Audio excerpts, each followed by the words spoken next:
Assalamualaikum warahmatullahi wabarakatuh. Halo teman-teman, perkenalkan nama saya Kelvin Irwansyah. Saya merupakan mahasiswa Politeknik Pembangunan Pertanian Medan semester 6.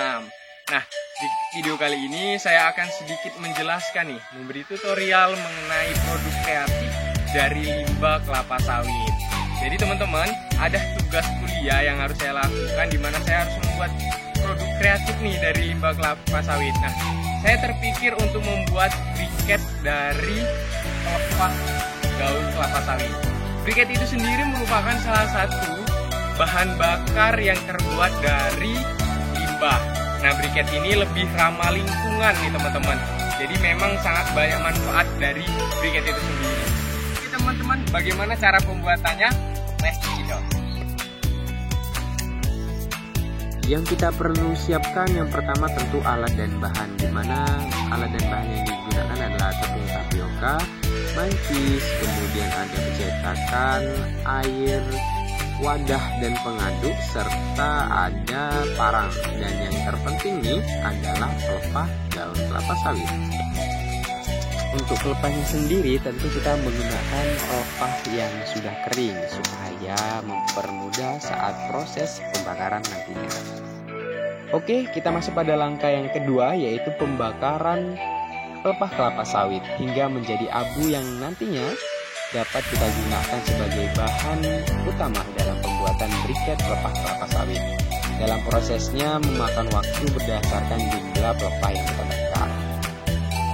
Nah, ini adalah hasil dari pembakaran pelepah kelapa sawit, yang mana arang atau abu hasil pembakaran ini akan kita tumbuk menggunakan batu sebagai langkah berikutnya, supaya arang ataupun abu dari pelepah kelapa sawit ini dapat digunakan sebagai bahan baku dalam pembuatan briket.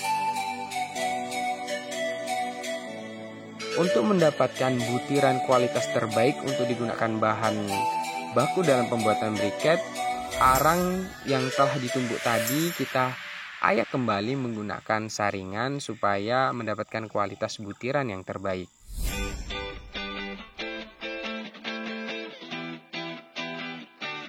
Langkah berikutnya adalah persiapan bahan perekat, di mana yang digunakan adalah tepung tapioka yang kemudian dicampur menggunakan air dengan perbandingan 1:10. Nah, air yang digunakan tentu adalah air panas supaya hasil yang didapatkan dapat maksimal. Setelah bahan perekat telah selesai, kemudian kita masuk pada proses pencampuran antara perekat dengan arang pelepah kelapa sawit.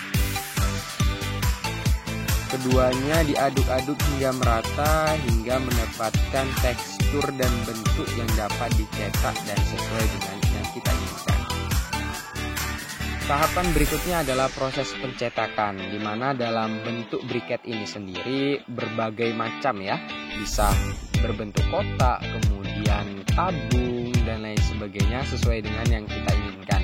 Yang terpenting adalah dalam proses pencetakan kita harus benar-benar padat dalam penekanannya atau dalam presnya, supaya briket yang kita hasilkan juga mendapatkan kualitas yang terbaik.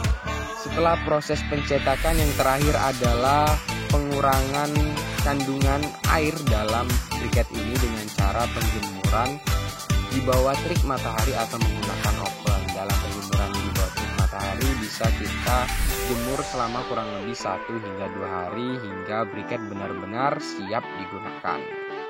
Demikianlah proses pembuatan briket ala saya. Selamat mencoba teman-teman.